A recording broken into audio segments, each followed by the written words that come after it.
देखिए हम लोग को इस क्वेश्चन में निकालना है कि इस बैटरी से कितना करंट फ्लो हो रहा है। तो देखिए यहाँ का पोटेंशियल अगर हम लोग यहाँ 0 वोल्ट ले ले तो यहाँ का पोटेंशियल कितना होगा 0। तो इस हिसाब से यहाँ का पोटेंशियल कितना हो जाना चाहिए 6 वोल्ट। तो यहाँ का पोटेंशियल भी कितना हो जाएगा 6 वोल्ट हो जाएगा। ये चीज़ समझ में आ रहा है ना। यहाँ का पोटेंशियल कितना हो जाएगा 6 वोल्ट, ठीक है ना। यहाँ का 0 है तो यहाँ का पोटेंशियल कितना हो जाएगा -2 वोल्ट होगा, ठीक है। अब देखिए इस रेजिस्टेंस से करंट कितना फ्लो करेगा। तो देखिए पोटेंशियल डिफरेंस कितने का हो गया 8 वोल्ट का, है ना। 6 है -2 है। तो यहाँ से जो करंट फ्लो होगा I = V/R, है ना। I जो होगा इसको चलिए I1 बोल देते हैं, V/R। तो V हो गया 8 और R कितना हो गया 2। तो इधर से कितना जाएगा 4 एम्पियर का करंट। मतलब इससे करंट कितना फ्लो हो रहा है 4 एम्पियर का हो रहा है। इससे आप देखिएगा तो जो करंट फ्लो होगा, देखिए यहाँ का पोटेंशियल कितना है निगेटिव पोटेंशियल, मतलब यहाँ का पोटेंशियल 0 निगेटिव है तो यहाँ का पोटेंशियल हाई पोटेंशियल होगा, है ना। तो इससे जो करंट फ्लो होगा ना वो इस डायरेक्शन में करंट का फ्लो होगा, है ना। तो यहाँ से देखिए जो करंट आएगा ना, यहाँ 2 वोल्ट है तो यहाँ का I = V/R करेंगे आप तो 2/1, है ना। 1 ओम का रेजिस्टेंस है तो यहाँ से आ गया 2 एम्पियर का।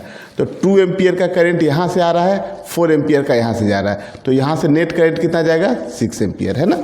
क्योंकि देखिए यहाँ पे क्या है कि इसमें रेजिस्टेंस नहीं है, इन दोनों टर्मिनल के बीच रेजिस्टेंस नहीं है, बैटरी है। और पूछा गया कि बैटरी से कितना करंट फ्लो होगा। तो यहाँ पे 6 एम्पियर तो हम लोग कैसे निकाले, यहाँ पे हम लोग ओम्स लॉ नहीं लगा रहे हैं, क्या लगा रहे हैं यहाँ पे किरचॉफ्स का लॉ लगा रहे हैं ना, कि इससे 4 एम्पियर जा रहा है, यहाँ से 2 एम्पियर आ रहा है तो टोटल 6 एम्पियर यहाँ से निकल रहा है। यही एनालॉजी यहाँ पे लगता है। अब देखिए इसमें क्या है कि यहाँ पे आपको ये जो मास दिया हुआ है ना, ये 2 kg का मास है और ये भी मास जो है 2 kg का है और यहाँ पे 30 न्यूटन का हम लोग एक फोर्स लगा रहे हैं। तो देखिए यहाँ पे 30 न्यूटन का फोर्स है तो यहाँ से कितना लगेगा 15 न्यूटन का इधर लगेगा फोर्स, ये समझ में आ रहा है ना। और 15 का इधर लगेगा तो यहाँ से देखिए ऊपर कितना लग जाएगा 50 न्यूटन का, ये चीज़ समझ में आ रहा है ना। अब 15 न्यूटन का फोर्स लगेगा और टेंशन का, और यहाँ पे जो mg लगेगा वो कितना हो जाएगा 20। तो इसकी एक्सेलरेशन देखिए किधर होगी, नीचे की तरफ होगी। नीचे की तरफ एक्सेलरेशन कितनी हो जाएगी, तो नेट फोर्स = मास × एक्सेलरेशन लगाएंगे आप। तो नेट फोर्स देखिए 20 - 15 है ना, तो 5।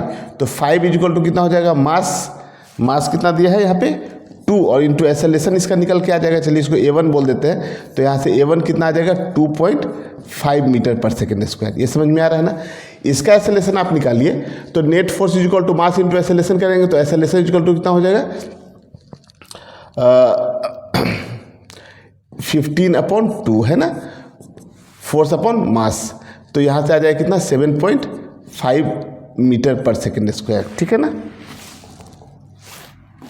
ये कितना आ गया 7.5 मीटर/सेकंड²।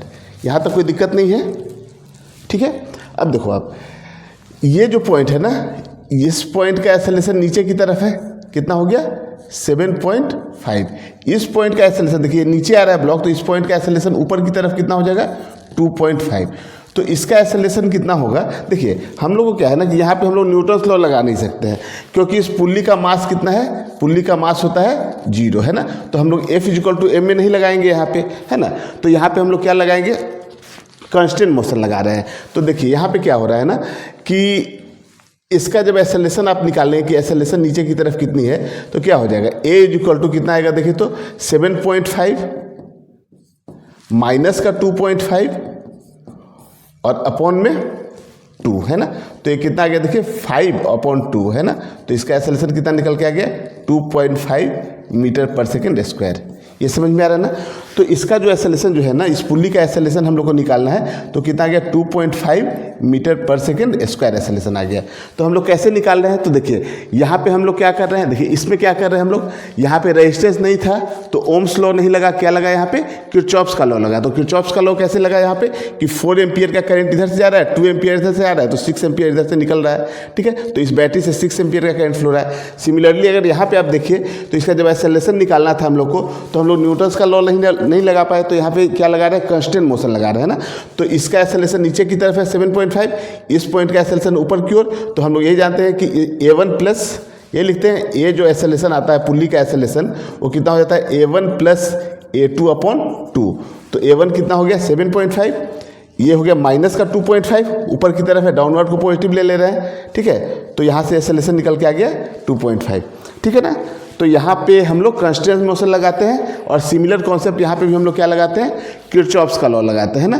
तो ये इसी की एनालॉजी हो गई, ठीक है ना।